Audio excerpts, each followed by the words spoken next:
Lotion.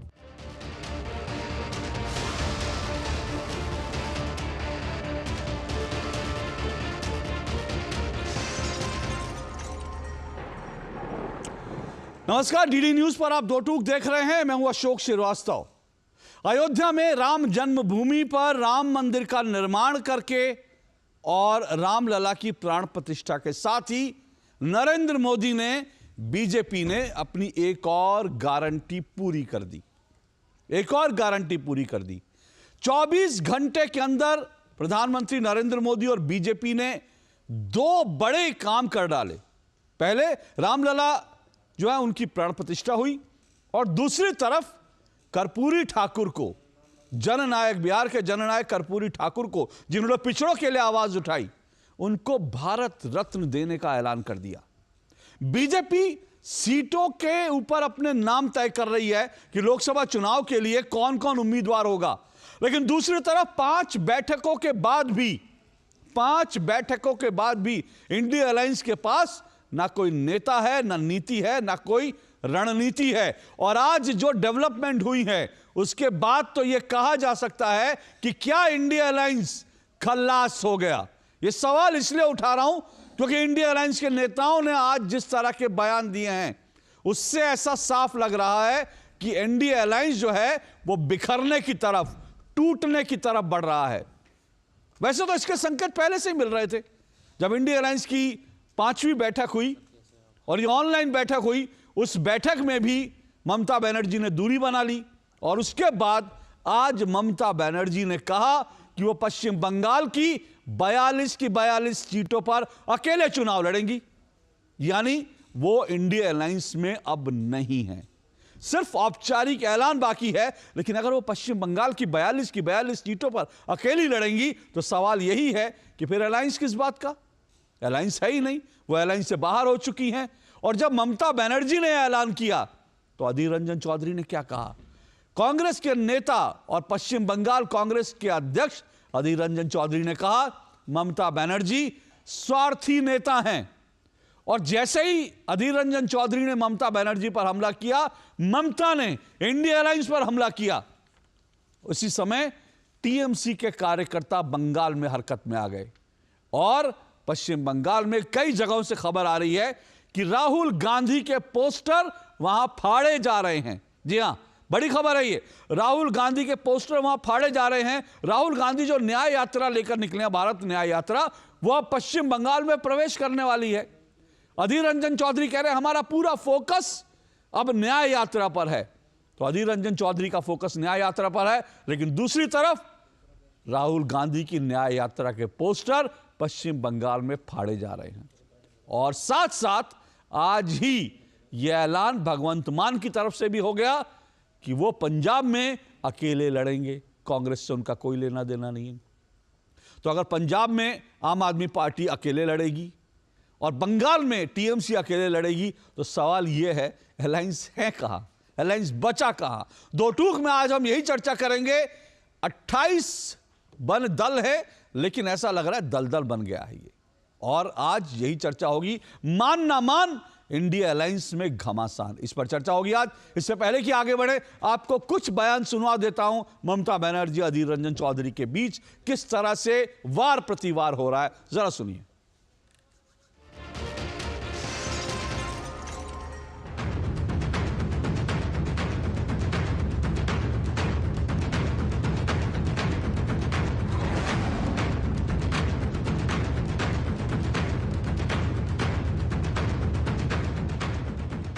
আমি Indian alliance আমাকে একবার জানিয়েছে দিদি আপনার রাজ্যে যাচ্ছি না, জানাইনি। সুতরাং আমার সাথে কোনো সম্পর্ক নেই বাংলার ব্যাপারে। অল ইন্ডিয়ায় কী করবো না করবো আপনার ইলেকশন ভাববো। আমরা সেকুলার পার্টি, আমরা বিজেপিকে হারানোর জন্য যা করার করবো। कांग्रेस पार्टी अपनी ताकत पर चुनाव लड़ना जानते हैं। जो 2 सीटें हमारा कब्जे में है वो बीजेपी पार्टी और ममता बनर्जी को हरा के हम लोग कब्जे में लाए हैं। ममता बनर्जी की दया दुरज पे कांग्रेस पार्टी अपना राजनीति नहीं करते, कभी नहीं किए थे, आज भी नहीं करते। ममता बनर्जी एक अवसरवादी नेत्री की नाम है। देश में पंजाब बनेगा हीरो। 2024 में लोकसभा चुनाव में आम आदमी पार्टी के पक्ष में 13-0। हो सकता है कोई उनके साथ बातचीत चल रही हो उस लेवल पे, लेकिन पंजाब में हम ऐसा नहीं करने वाले। पंजाब में कांग्रेस से हमारा कोई, जब स्वार्थ का गठबंधन बनता है, जब अपॉर्चुनिस्टिक अवसरवाद का गठबंधन बनता है, जिसका न कोई नेता है, न कोई नीति है, न कोई नीयत है और कोई वैकेंसी भी नहीं है, तो ये सब अपनी जगह ही आपस में लड़ रहे हैं, तो ये होना ही था। 5 मीटिंग के बाद ना इनके पास झंडा, ना एजेंडा, ना नेता, ना नीति, ना नीयत है। ये केवल और केवल कंफ्यूजन वाले हैं, करप्शन वाले हैं और फैमिली के प्रोफेशन को बढ़ाने वाले हैं। इनके पास मिशन विशन नहीं है। जनता ने भी तय कर दिया है, मिशन विशन वालों को सपोर्ट करेंगे, इस प्रकार के रोज कंफ्यूजन वालों को नहीं करेंगे। तो मान ना मान, इंडिया अलायंस में घमासान, आज इसी पर चर्चा करेंगे, क्योंकि फिर कह रहा हूं कि अब लोकसभा चुनाव ज्यादा दूर नहीं है। बीजेपी लगातार एक के बाद एक जो है ऐलान कर रही है, अपने एजेंडे पूरे कर रही है, गारंटियां पूरी कर रही है, चुनाव की तैयारी में लगी है। दूसरी तरफ इंडिया अलायंस में भयंकर घमासान है। एक बात और याद दिला दूं आपको, यह ऐलान किया गया था कि 31 दिसंबर तक सीटों का बंटवारा हो जाएगा। आज हम देख रहे हैं, आज 24 जनवरी है, लेकिन आज भी सीटों का ऐलान कुछ नहीं हुआ। ऊपर से आज जो कुछ बयानबाजी हुई, क्या उसके बाद इंडिया अलायंस खल्लास हो चुका है? इंडिया अलायंस की कहानी खत्म हो चुकी है। इसी पर चर्चा करेंगे। मेरे साथ आज जो मेहमान जुड़ रहे हैं, आइए परिचय करवा दूं। मेरे साथ शिवम त्यागी स्टूडियो में जुड़े हैं, बीजेपी के प्रवक्ता हैं शिवम त्यागी जी। मेरे साथ ऋषि शंकर मिश्रा जुड़े हुए हैं, जुड़ेंगे, अभी दिखाई नहीं दे रहे ऋषि शंकर मिश्रा मेरे साथ। ऋषि शंकर मिश्रा जो हैं वो राजनीतिक विश्लेषक है। राजीव तिवारी मेरे साथ जुड़ चुके हैं, पश्चिम बंगाल से टीएमसी के नेता हैं। विष्णु पाठक मेरे साथ जुड़े हैं, आम आदमी पार्टी के नेता हैं। और स्टूडियो में मेरे साथ ब्रिज दुग्गल जुड़े हैं। ब्रिज दुग्गल pmreport.com के एडिटर हैं, संपादक हैं। आप सभी का शुक्रिया। सबसे पहले विष्णु पाठक जी, मैं आपसे शुरुआत करता हूं। विष्णु पाठक जी, क्या ऐलान कर दिया? पंजाब में अकेले लड़ेंगे, तो इंडिया अलायंस में क्या मतलब, मुझे ऐसी मजाक करते हुए याद आ गया, मुझे एक डायलॉग बड़ा फेमस हुआ था, इंडिया अलायंस में क्या घुइयां छिलने के लिए गए आप? इंडिया, हम लोग तो इंडिया अलायंस में गए थे और गए हैं। अभी कुछ ऐसा फैसला नहीं हुआ है कि कौन अकेले चुनाव लड़ेगा। हमारी पार्टी का तो कम से कम ऐसा नहीं हुआ है, ऐसा लगता है। बाकी जो ऑथराइज प्रवक्ता है, भगवंत मान किसकी तरफ से ऐलान कर रहे थे? भगवंत मान जी किसकी तरफ से? पंजाब में हमारी सरकार है और हमारे वहां पे अच्छी पोजीशन है और हम अकेले भी चुनाव लड़ेंगे, पंजाब जीतेंगे। पंजाब में अकेले लड़ेंगे, गोवा में शेयर करेंगे उनके साथ, कि उत्तर प्रदेश में कांग्रेस के साथ शेयर करेंगे? जहां आपकी कोई हैसियत नहीं है, वहां आप चाहते हैं कि वहां कांग्रेस आपको सीटें दे देगी। पंजाब में जहां आपकी हैसियत है, वहां आप एक भी सीटें नहीं देना चाहते। तो ये हो क्या रहा है? ये तमाशा क्यों? मतलब जनता को मुझे लगता है कि इस तरह से भ्रमित नहीं करना चाहिए सर। नहीं, देखिए, जनता भ्रमित नहीं है। जनता, पंजाब में तो भारतीय जनता पार्टी कुछ है ही नहीं। भारतीय जनता पार्टी का पंजाब में क्या है? कुछ नहीं है।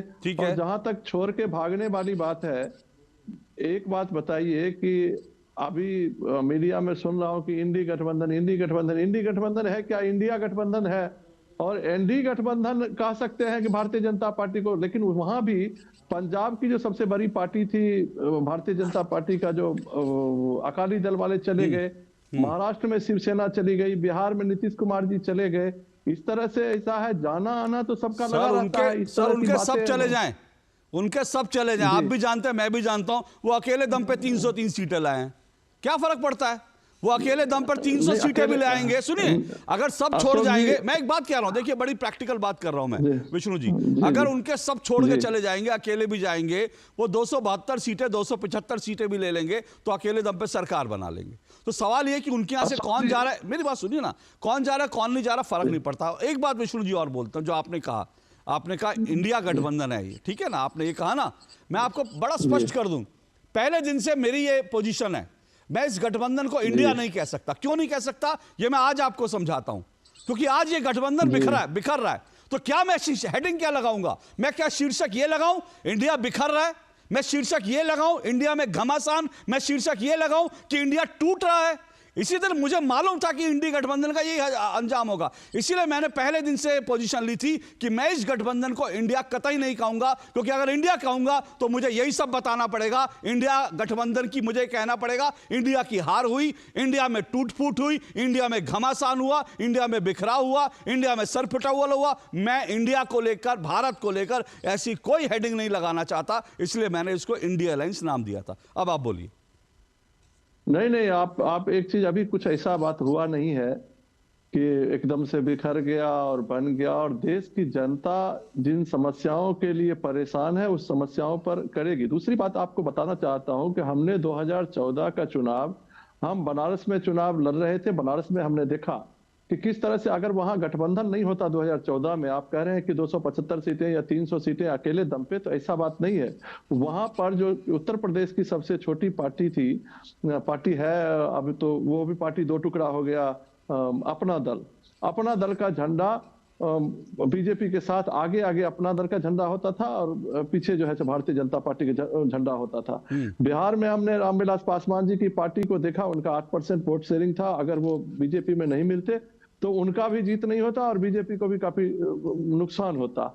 इसलिए ये नहीं कहिए कि मतलब बाकी कुछ नहीं है, एक आदमी ही इतनी सीटें ले आए और एक आदमी के दम पे ही सरकार बन रही है, ऐसा कुछ है नहीं, जमीन पर तो कम से कम नहीं है। चलिए, आपकी ये बात, आपका ये तर्क स्वीकार भी कर लूं तो भी सवाल ये है, उनके गठबंधन में जो पार्टियां वो कहीं नहीं जा रही ना, उनके यहाँ तो इस तरह की बात नहीं आ रही, वो तो सीट शेयरिंग के फॉर्मूले पे बात कर रहे हैं। वो लोग तो सीट नहीं, सुनिए मेरी बात सुनिए, उनको दिक्कत नहीं होने वाली सर, आप इस बात को सुनिए। आप लोग एक खबर बना सकते हैं और आप कहेंगे तो किसी दिन मैं 1 घंटे की चर्चा इसी पे करूंगा कि इनकी एनडीए में जो है उथल पुथल हो रही है। मेरी बात सुनिए, मैं 1 घंटे इस पे चर्चा करूंगा, आप और मैं बैठेंगे खूब, इस 1 घंटे 2 टूक में चर्चा करेंगे कि एनडीए में उथल पुथल हो रही है, एनडीए में। सर कुछ फर्क नहीं पड़ेगा, मेरा कोई नहीं मुझे देखेगा, क्योंकि सबको पता है जन्नत की हकीकत क्या है। इसलिए आप चाहेंगे तो मैं आपसे इस पर, लेकिन मैं फिर कह रहा हूं 28 दल आपके मिले थे, इसलिए मिले थे कि बीजेपी को हराएंगे। अभी आपने क्या कहा, अभी आपने ये कहा कि उत्तर प्रदेश में देखिए, वाराणसी में ये देखिए, तो ठीक है ना, आप जहां स्ट्रांग है वहां आप शेयर नहीं करना चाहते, जहां आप कमजोर है वहां आप हिस्सा मांग रहे हैं, यही और इसीलिए अधीर रंजन चौधरी ने आज क्या कहा कि ममता बनर्जी स्वार्थी हैं, और मैं ये कहता हूं कि इंडिया अलायंस के सभी नेता स्वार्थी हैं, क्योंकि वो जहां मजबूत हैं वहां अपने हिस्सेदारी में किसी को हिस्सा नहीं देना चाहते, जहां कमजोर हैं वहां चाहते हैं कि छीन लें, हमको भी कुछ मिल जाए। ऐसे थोड़ी गठबंधन बनते हैं, ऐसे थोड़ी चुनाव लड़े जाते हैं। नहीं, यहां तो देखिए, जहां जो मजबूत है वहां मजबूती से चुनाव लड़ेगा।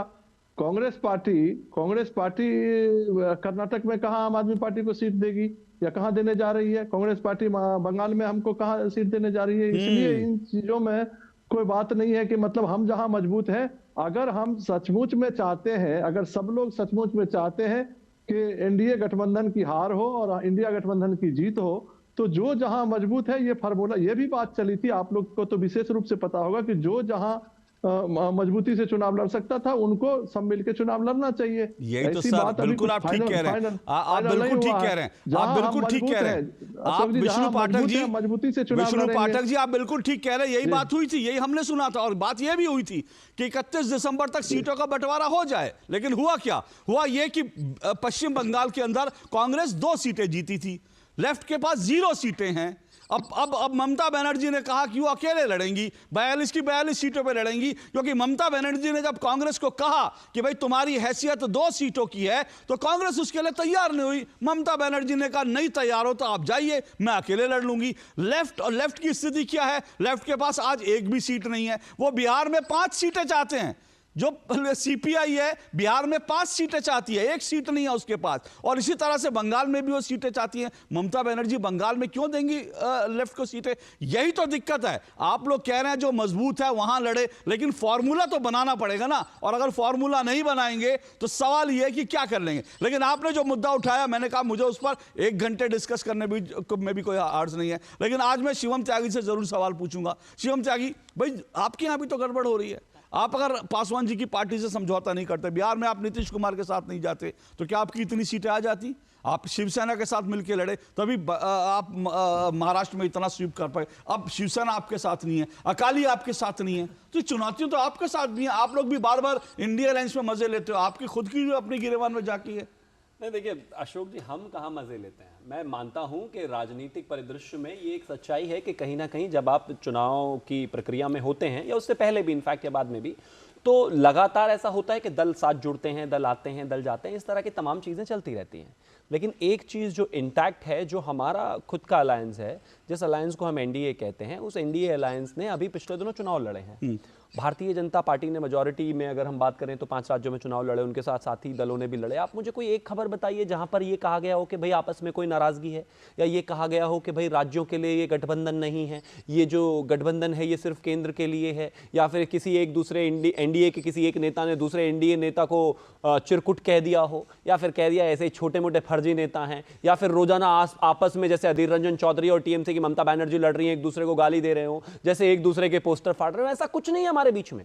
हाँ, पूर्व में हमारी जरूर जो पार्टीज हैं वो हमसे कुछ साथ में नहीं आई, कुछ हमसे जुड़े, कुछ हमसे मिले, कुछ हमसे छूट कर भी गए कहीं ना कहीं, और हम तो लगातार प्रयास में रहते हैं कि चीजें जितनी जुड़े, जितना बेहतर रहे उतना अच्छा है। लेकिन अब विषय है, ये कहते हैं कि भाई जोड़ भी तो नहीं पा रहे किसी पार्टी को। आप देखिए, आपको छोड़ के इतनी पार्टी गई थी, आपने जोड़ा तो कहां जोड़ा? आपने महाराष्ट्र में जिस पार्टी को जोड़ा उस पार्टी को आप भ्रष्ट पार्टी कहते हैं। तो ऐसे आप भी तो इस तरह के गठबंधन बना रहे हैं सर। देखिए, मैं ऐसा मानता हूं कि भ्रष्टाचारी कौन है, कहीं ना कहीं इस देश में कोर्ट हर चीज को तय करता है, और अगर कोर्ट किसी चीज को तय करता है तो तय करे ना। हम उसकी प्रक्रिया में कोई अवरोध उत्पन्न करेंगे, और ना हम ये कहेंगे कि भाई ईडी गलत, सीबीआई गलत, कोर्ट गलत, देश गलत, निर्वाचन आयोग गलत, सब कुछ गलत। मैं मानता हूं सब स्वतंत्र हैं, अपने तरीके से कार्रवाई करें, और जिस पर कार्रवाई होगी और जो कन्विक्ट होगा अपने आप वो अलग हट कर जाएगा, कट कर। अब मैं आगे आना चाहता हूं।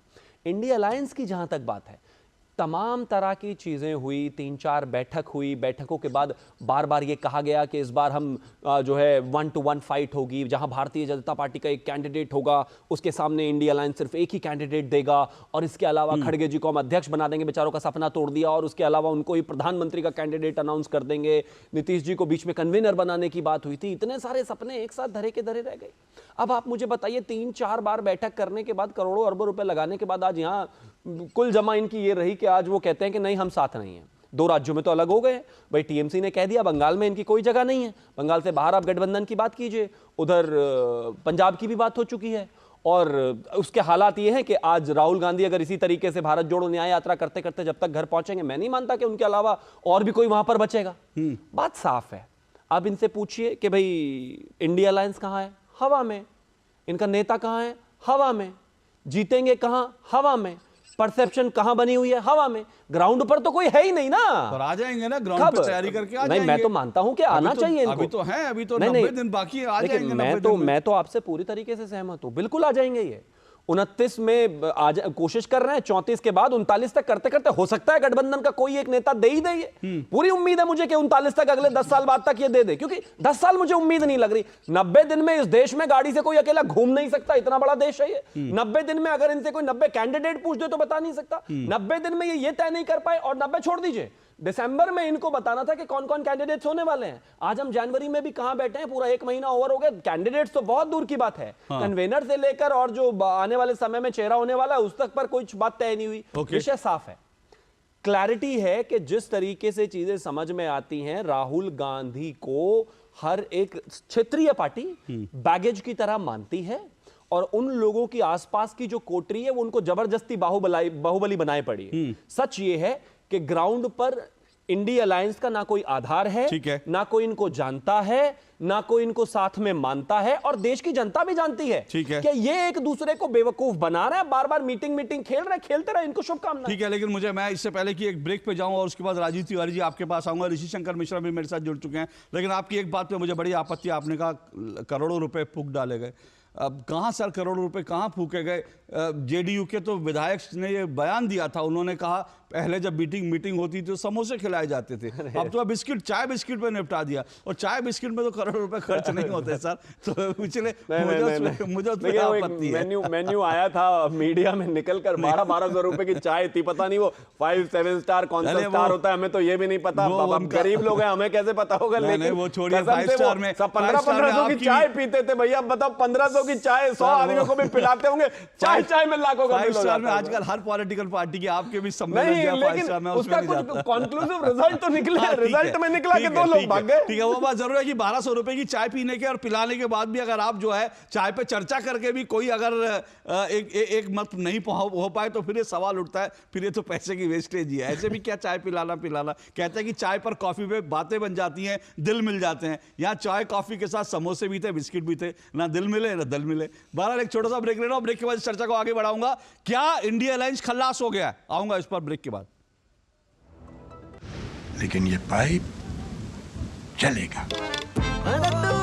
फिनोलेक्स पाइप्स, पीढ़ियां बदलेंगी, पाइप नहीं। साल बरस और सदी नहीं, एक युग गुजर जाएगा, उम्र न पूछो वंडर की, जब फर्क नजर आएगा। वंडर सीमेंट, फर्क नजर आएगा। गोल्डी छोले मसाले, जहां जाएं रिश्ते बनाए, जहां जाए रिश्ते बनाए, गोल्डी मसाले। ये नया भारत है, कभी हंसता कभी हंसाता है, हिसाब का पक्का है। जियो पेपर प्राप्त हुए। इस भारत की अलग ही पहचान है। जुड़े नए भारत से, जियो भारत से। जब दांत खाज की खुजली पे ना हो काबू तो उसे गमछे से नहीं छुपाते बाबू, तो फिर उसे भगाए कैसे? जालिम लोशन लगाकर दांत खाज की खुजली, एक्जिमा जड़ से निकाले। अभी खरीदे जालिम लोशन। जालिम लोशन का ऑरिकेम ग्रीन ऑइंटमेंट, कील मुहासे, फोड़े फुंसी, घाव, जले कटे पर गुड़कारी, herbal antiseptic cream, green ointment. सालों से लगातार प्रधानमंत्री नरेंद्र मोदी जी करते आ रहे हैं परीक्षा पे चर्चा, और फिर एक बार स्टूडेंट्स, टीचर्स और पेरेंट्स होंगे एक साथ। दूर करने एग्जाम्स की टेंशन और चुनने सही डेस्टिनेशन।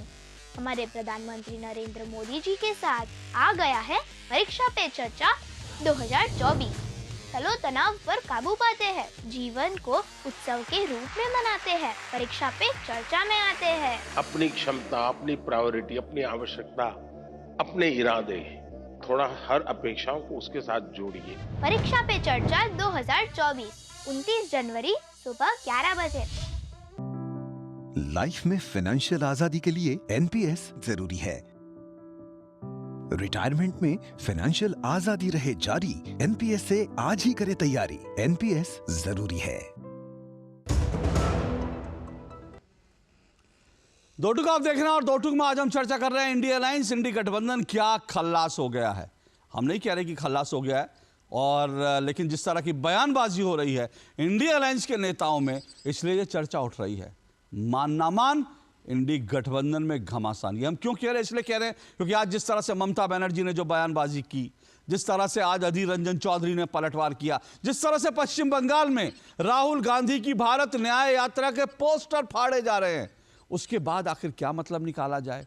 दूसरी तरफ भगवंत मान आज कह रहे हैं कि 13-0 से जो है, दरअसल वहां पर वो 13 की 13 सीटें आम आदमी पार्टी को देने की बात कर रहे हैं। पंजाब में कुल मिलाकर 13 ही सीटें हैं, और जिस पार्टी की अब तक वहां सरकार थी, कांग्रेस जो वहां तक बरसों से शासन में थी, आप उसको वहां एक सीट के लिए भी कंसीडर नहीं कर रहे, तो फिर सवाल यह कि गठबंधन किस लिए। 31 तारीख ये तय किया गया था कि 31 तारीख को इंडी गठबंधन जो है वो अपनी सीटों का ऐलान कर ले, सीटों पर जो है फैसला हो जाए, लेकिन आज 24 जनवरी है, सीटों पर कोई फैसला नहीं हुआ है। दूसरी तरफ इस तरह की बयानबाजी लगातार हो रही है, और इसीलिए कह रहे हैं हम, ये इंडी गठबंधन दरअसल अब है भी या नहीं है, बहुत कंफ्यूजन है। और जिस तरह के बयान बार बार आ रहे हैं उसको देखकर, और दूसरी तरफ अगर बीजेपी से आप तुलना करेंगे, बीजेपी ने, फिर कह रहा हूं कि 24 घंटे में 2 बड़ी गारंटियां जो हैं, 2 बड़े काम किए। एक रामलला विराजमान जो है प्राण प्रतिष्ठित हो गए, तो बीजेपी ने एक अपनी पुरानी गारंटी जो है वो पूरी करके दिखा दी कि उन्होंने कहा कि हम इस तरह से वादा पूरा करते हैं।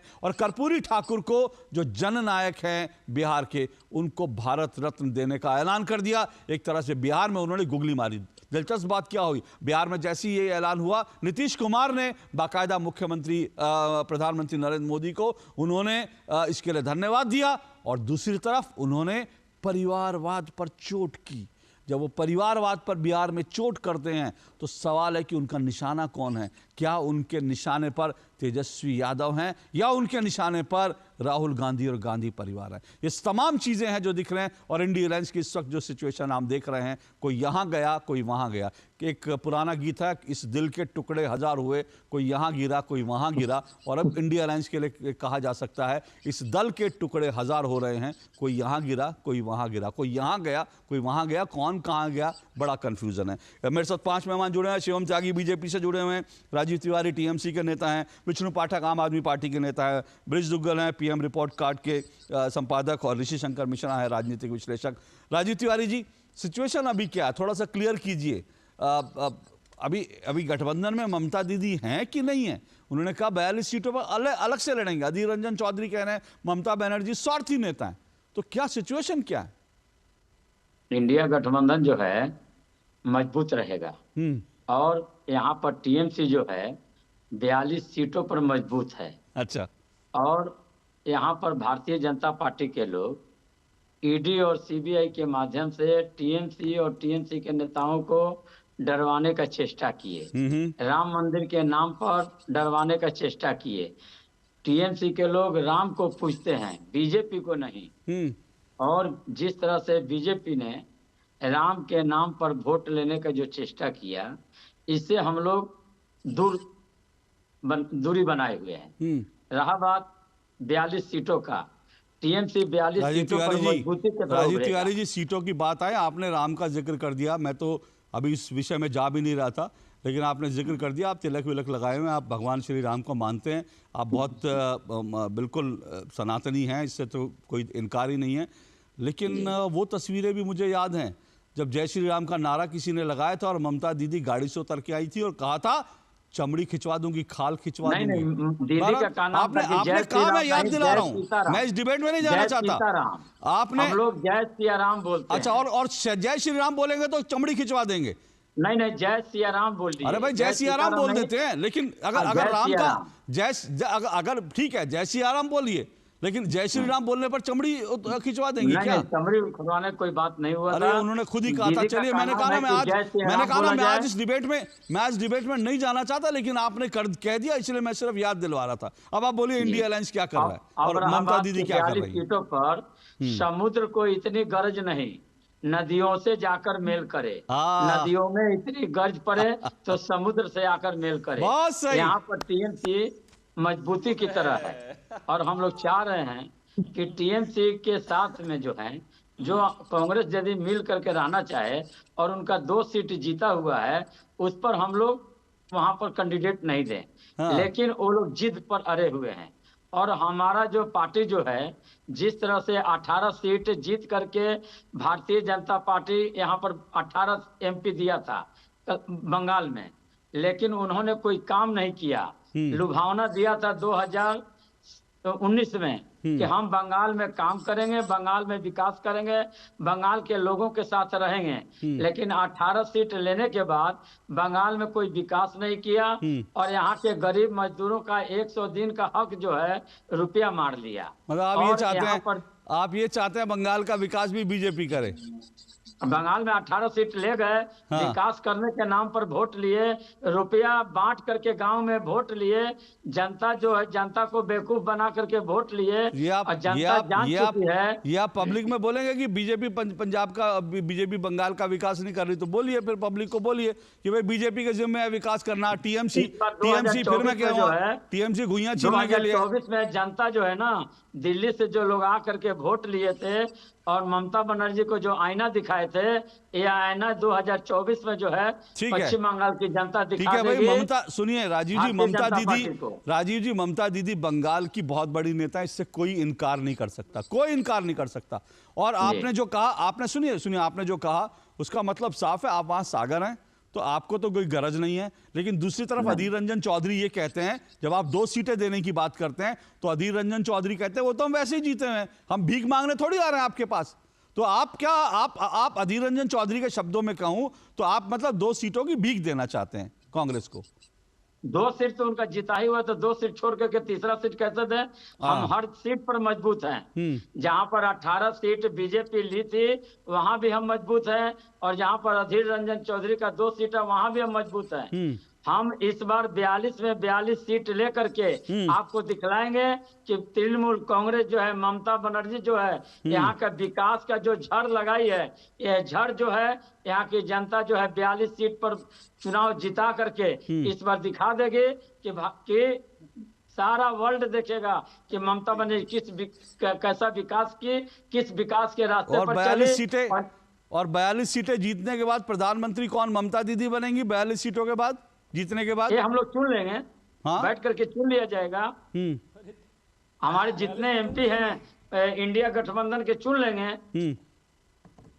जो होगा उसको बना दिया जाएगा। इंडिया गठबंधन में चुन लेंगे। नहीं अब लेकिन वो मल्लिकार्जुन खड़गे होंगे कि नहीं होंगे? क्योंकि ममता दीदी ने तो पहले कहा था मल्लिकार्जुन खड़गे होंगे। ये हम नहीं बता सकते हैं। हाँ। हम उतना बड़ा नेता नहीं है। ठीक है, ये हम नहीं बता सकते हैं कि कौन होगा इंडिया गठबंधन। चुनाव जीतने के बाद हम लोग तय करेंगे बैठ करके कि किसको जो है प्रधानमंत्री देश का। चुनाव जीतने के बाद तय करेंगे, पहले चुनाव से पहले सीटें तो तय कर लीजिए। 31 तारीख कही थी, आज तक सीटें, लेकिन भैया जिम्मा तो आपके ऊपर। 18 लोकसभा सीटें दी थी शिवम त्यागी जी।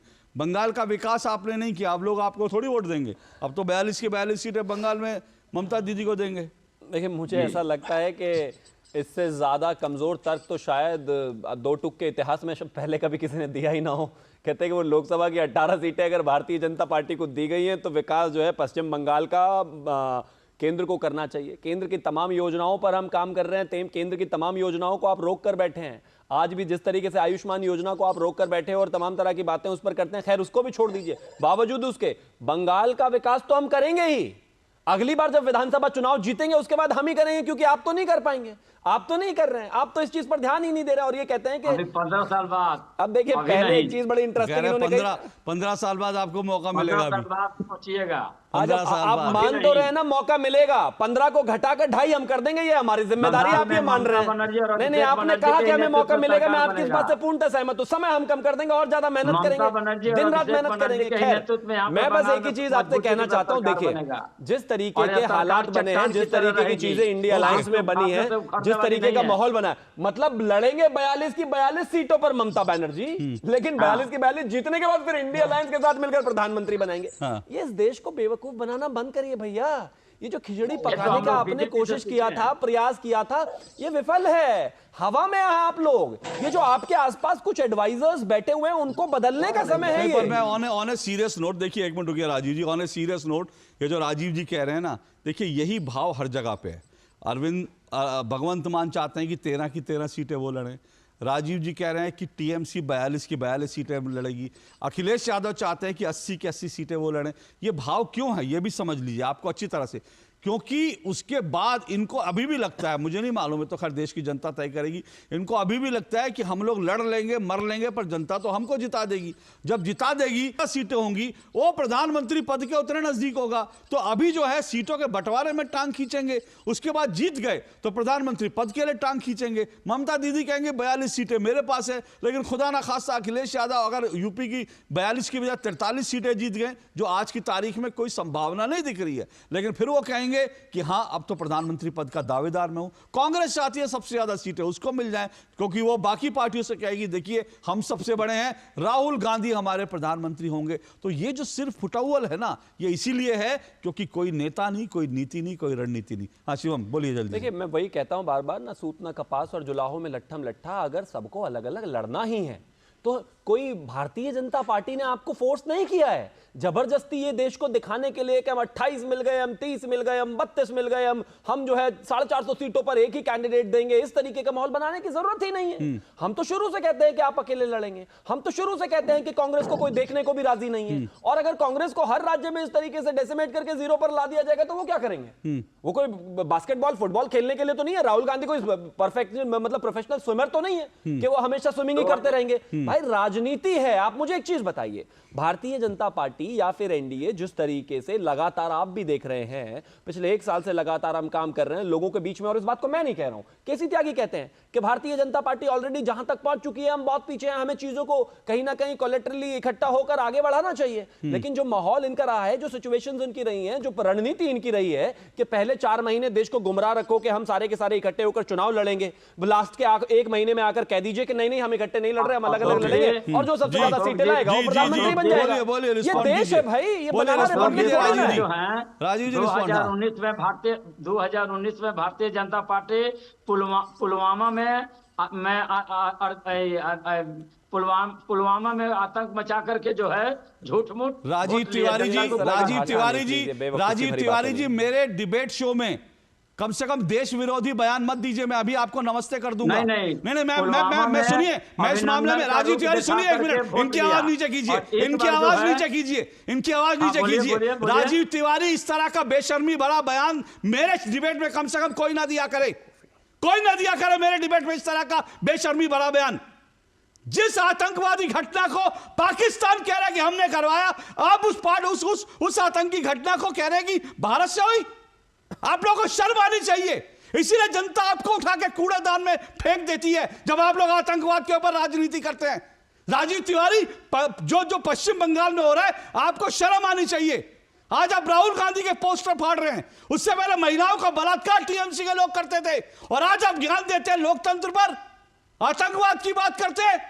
जितना बड़ा आतंकवाद पश्चिम बंगाल में होता है, उतना बड़ा आतंकवाद कहीं नहीं होता। आइंदा मेरे डिबेट में इस तरह की बेशर्म बातें या इस तरह के कुतर्क आप नहीं करेंगे।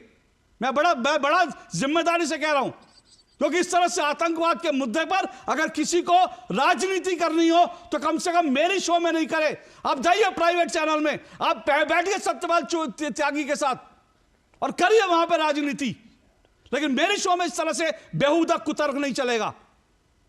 मैं बड़ी जिम्मेदारी से आपको वार्निंग देके कह रहा हूं, मैं वार्निंग देके कह रहा हूं राजीव तिवारी, मैं अभी आपको डिस्कनेक्ट कर दूंगा। इस तरह का मेरी डिबेट में बदतमीजी नहीं होगी, आतंकवाद के मुद्दे पर कोई बदतमीजी नहीं होगी। ऋषि शंकर मिश्रा, राजीव तिवारी, आप अगर कहेंगे तो मैं आपको अभी शो से आउट कर दूंगा, आप बोलते मत रहिए। राजीव तिवारी, मैं आपको दूसरी बार बोल रहा हूं, मैं आपको अभी शो से आउट कर दूंगा,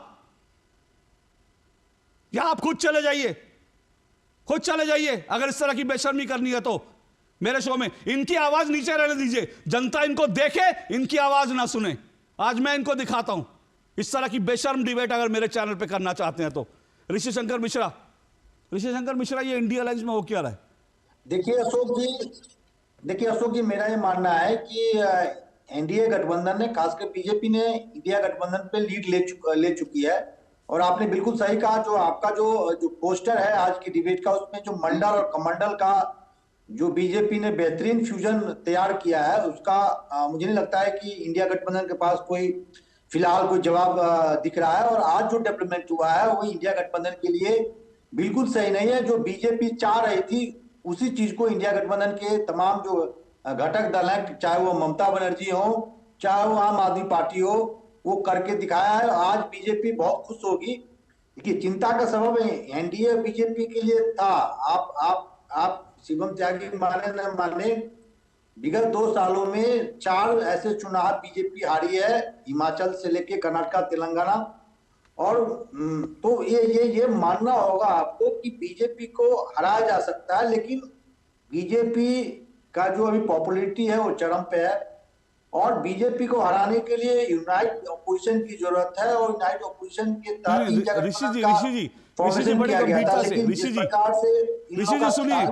ऋषि जी, ये बड़ी गंभीरता से मैं आपसे एक बात पूछ रहा हूं, क्योंकि आप कांग्रेस में भी आपके अच्छे संपर्क हैं, आप तमाम चीज़ों का विश्लेषण अच्छे से करते हैं।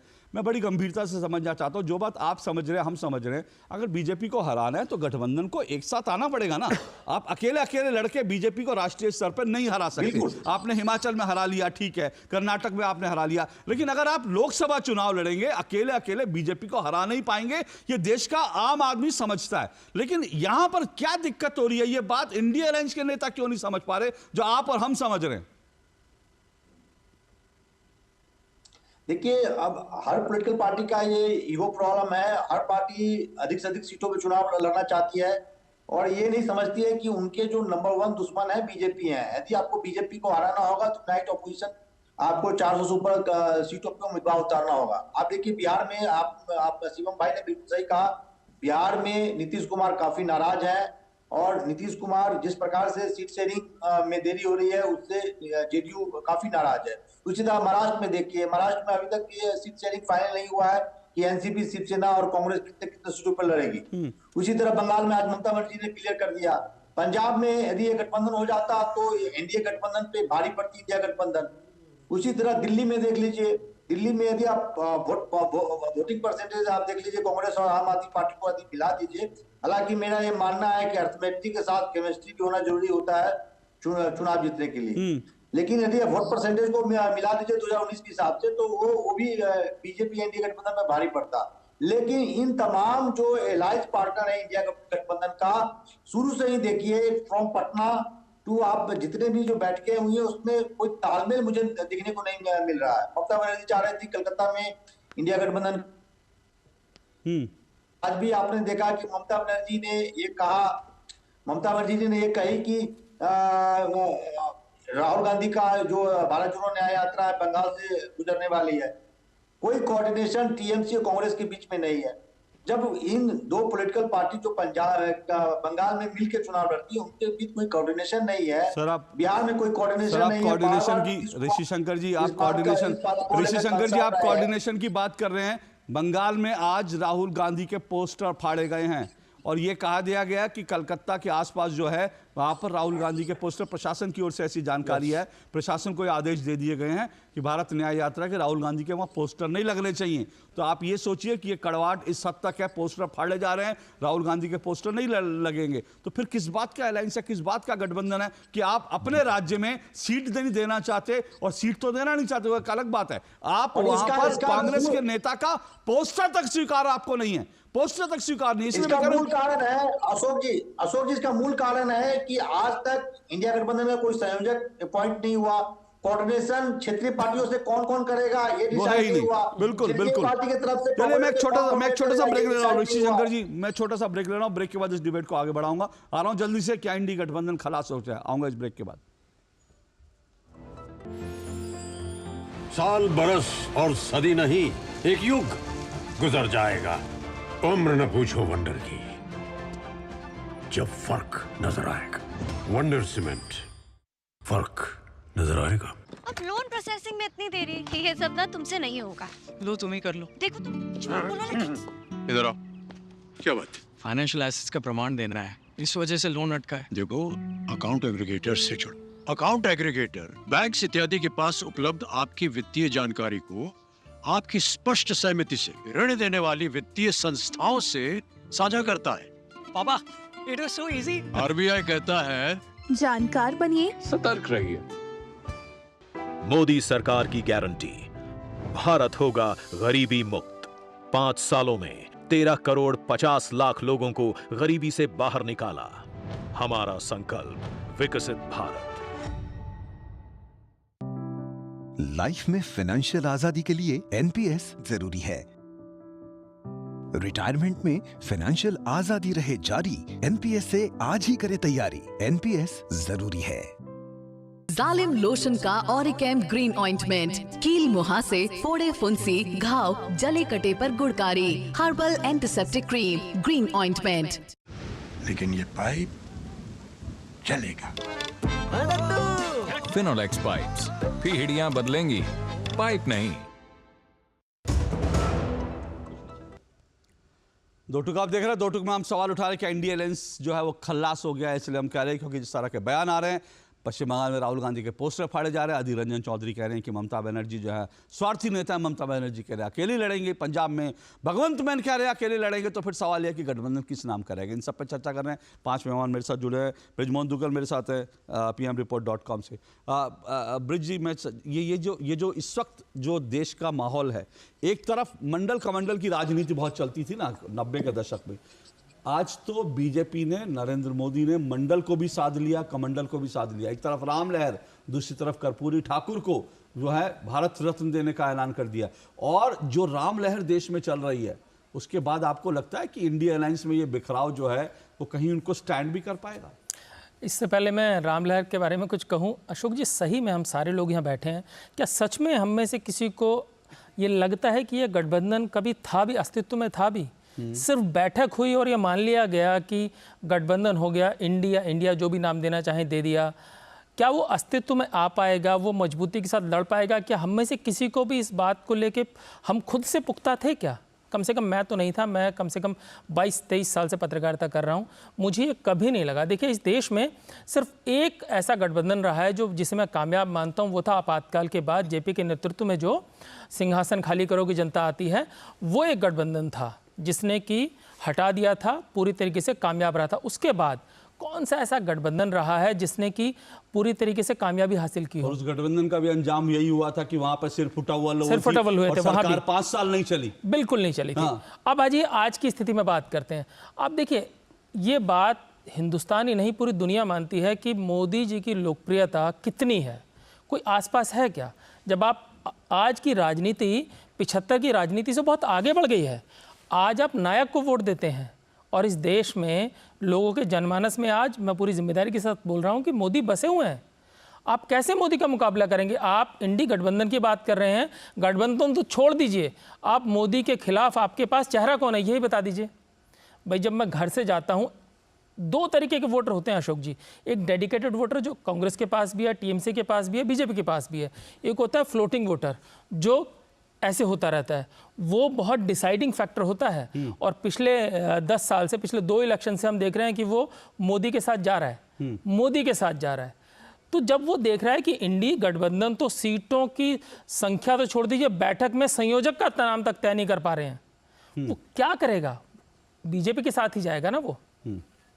और रही राम लहर की बात, जिन लोगों ने भी वो फंक्शन नहीं देखा, मैं चाहूँगा कि एक बार राम मंदिर प्राण प्रतिष्ठा तमाम YouTube चैनल पर पड़ा हुआ है, वहाँ जा कर के 2-3 घंटे लगाएं और सिर्फ उस वीडियो को देख लें। नहीं, ब्रिज जी, कैसी बात कर ब्रिज जी, जिसने नहीं देखा कैसी बात कर रही है? अगर इन्होंने YouTube पे भी प्राण प्रतिष्ठा देख ली तो इनका मन बदल जाएगा, ऐसा मत करवाइए आप। नहीं, जो श्री राम की शरण में मैं खुद अच्छा, मेरी बात खत्म हो जाए। मैं अयोध्या का साक्षी हूँ। मैं जब मंदिर गया, वहां पर महिलाएं जो है वो झरझर आंखें बाहर, उनके आंसू बह रहे थे।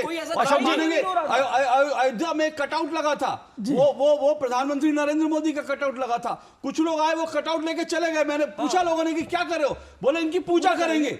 ये सिचुएशन है कि आज जो है प्रधानमंत्री नरेंद्र मोदी की लोकप्रियता ये है कि लोग जो है राम मंदिर को लेकर, राम लहर को लेकर इतने गदगद हैं, इतने उनको लग रहा है कि जैसे उनको नरेंद्र मोदी ने क्या दे दिया। अशोक जी, मैं अपनी बात खत्म करूंगा, बस एक छोटी सी चीज देखिए, ये देश, ये हिंदू समाज, हिंदू धर्म, सनातन धर्म ऐसा है कि जब हमारे घर में धूप बत्ती आती है ना, हम सब पूजा करते हैं, तो धूप बत्ती का जो रैपर होता है ना, जिसमें धूप होती है, उसको हम कूड़ेदान में नहीं फेंकते हैं।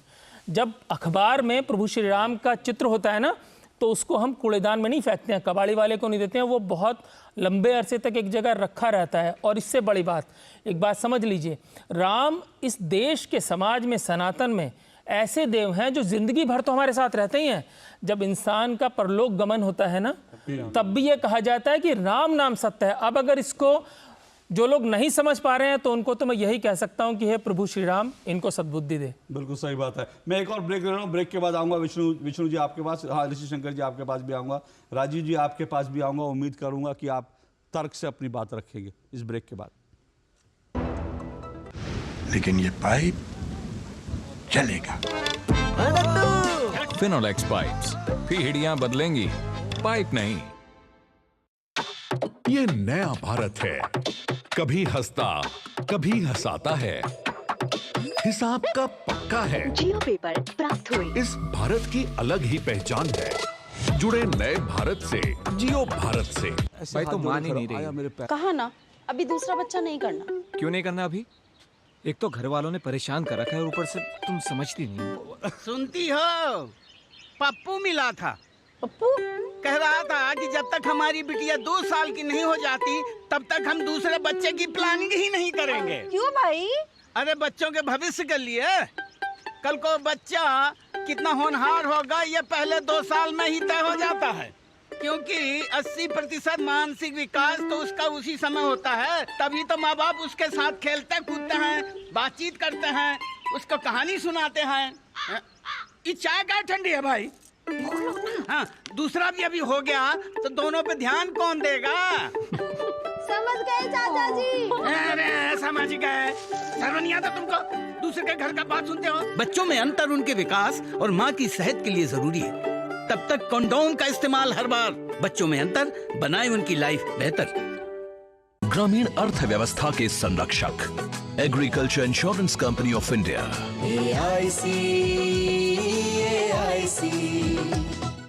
टाइम पे खा लेना और प्लीज बाइक धीरे चलाना जी। और ये तुम्हारी सेफ्टी के लिए। अरे एक बात तो रह गई। LIC? ये हमारी सेफ्टी के लिए। दिल की सुनो, LIC चुनो। LIC हर पल आपके साथ।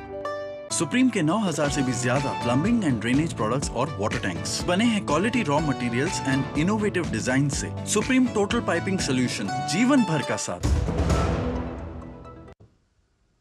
दो टुक आप देख रहे हैं, दो टुक में हम चर्चा करें क्या इंडिया अलायंस का अंत हो गया है, क्या ये अंत है इंडिया अलायंस का, इसी पर चर्चा कर रहे हैं ऋषि शंकर मिश्रा।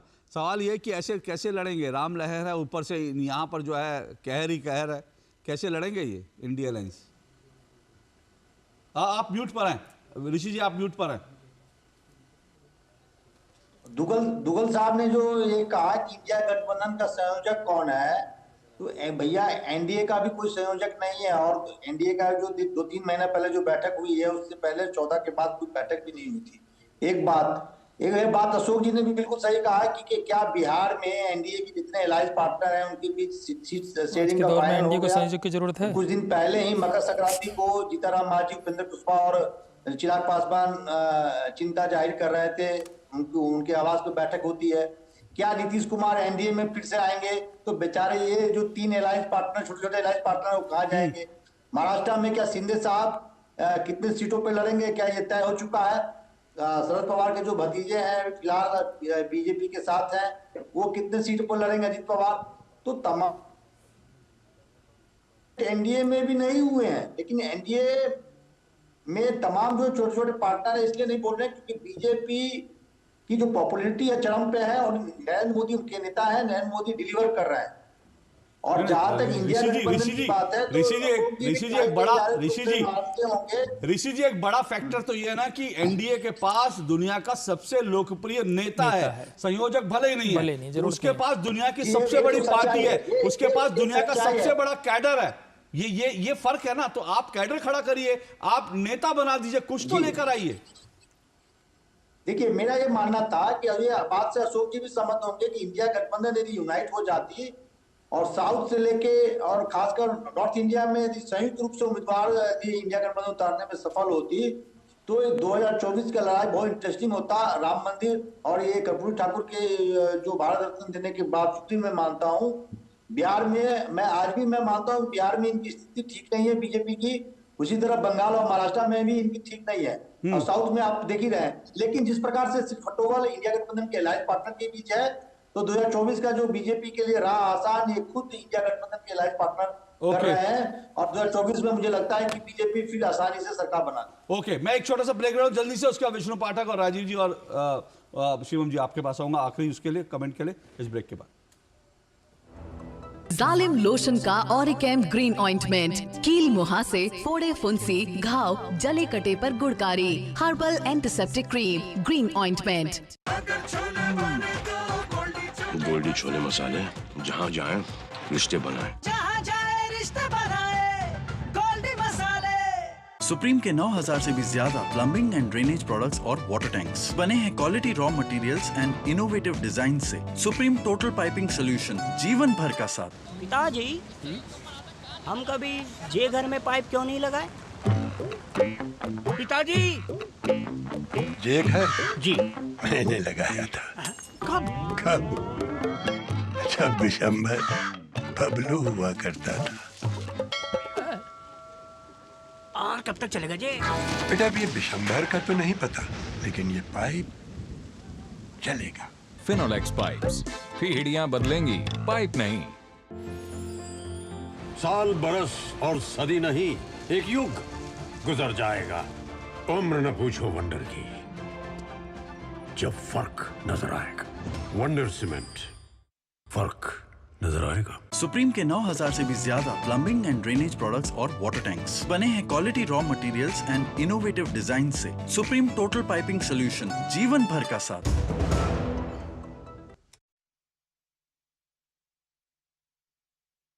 विष्णु पाठक जी, जल्दी से बताइए, मैं जानना चाहता हूं आखिर भविष्य क्या है इंडिया अलायंस का इस हालत में?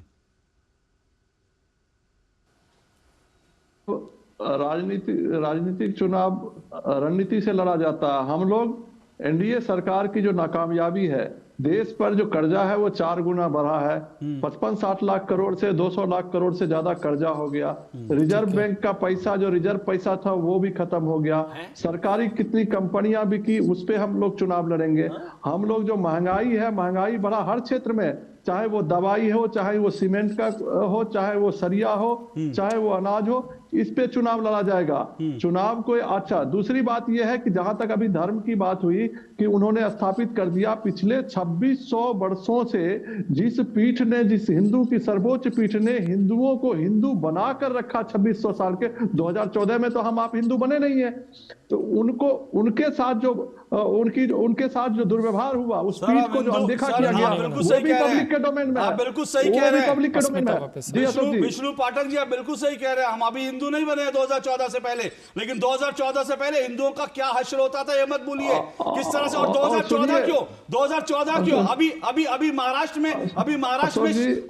में उद्धव ठाकरे और साथ साथ कांग्रेस की सरकार थी, वहां किस तरह से 2 साधुओं की लिंचिंग हुई मत भूलिए। किस तरह से हिंदुओं के ऊपर गोली चलाई जा, किस तरह से कार सेवकों में गोली चलाई थी, मुझे बताने की जरूरत नहीं है। हिंदुओं के साथ क्या होता था ये मत भूलिए। आज भी मीरा रोड में क्या कुछ हो रहा है मुझे बताने की जरूरत नहीं। आज अगर मीरा रोड में लोग थे तो उनके ऊपर बुलडोजर चल रहा है, नहीं तो पहले क्या होता था, पहले कंगना रनौत के घर पे बुलडोजर चलता था। ये फर्क है, ये मत बोलिए। अशोक जी हिंदू, एक दलित हिंदू के ऊपर एक नेता पेशाब करता है, वो उसको भी जनता समझ रही है। उसको भी सजा हुई, लेकिन बंगाल में जब दलित महिलाओं के साथ बलात्कार हुआ तब आप क्यों खामोश हो जाते हैं? अभी बेंगलोर के अंदर, अभी कर्नाटक के अंदर जब दलित महिला के साथ बलात्कार हुआ तब आप क्यों खामोश हो जाते हैं? राजीव तिवारी ऐसे बने। सुनिए विष्णु पाठक जी सुनिए, जिस दिन हिंदुत्व के ऊपर कोई मुद्दा होगा ना, आपसे खुलकर डिबेट करूंगा और मैं आपको बताऊंगा हिंदुओं की क्या स्थिति आप लोगों ने बना रखी थी। अरे आपके नेता तो कहते थे कि वहां राम मंदिर नहीं बनना चाहिए, वहां मंदिर स्वीकार नहीं होगा, राम को आज दुनिया स्वीकार कर रही है। ये मत बोलिए, मेरा मुंह मत खुलवाइए। राजीव तिवारी जी बोलिए। विष्णु पाठक जी मैं फिर कह रहा हूँ, किसी दिन मौका लगेगा इस पूरे मसले पर आपको मैं एक एक करके तथ्यों के साथ आपको बेनकाब करूंगा। राजीव तिवारी बोलिए। राम मंदिर का ताला राजीव गांधी जी खुलवाए थे। अब सुनिए, फिर हिंदुत्व में मत जाइए, अलायंस की बात बताइए। अलायंस की बात बताइए, क्या कर रहे हैं आप लोग?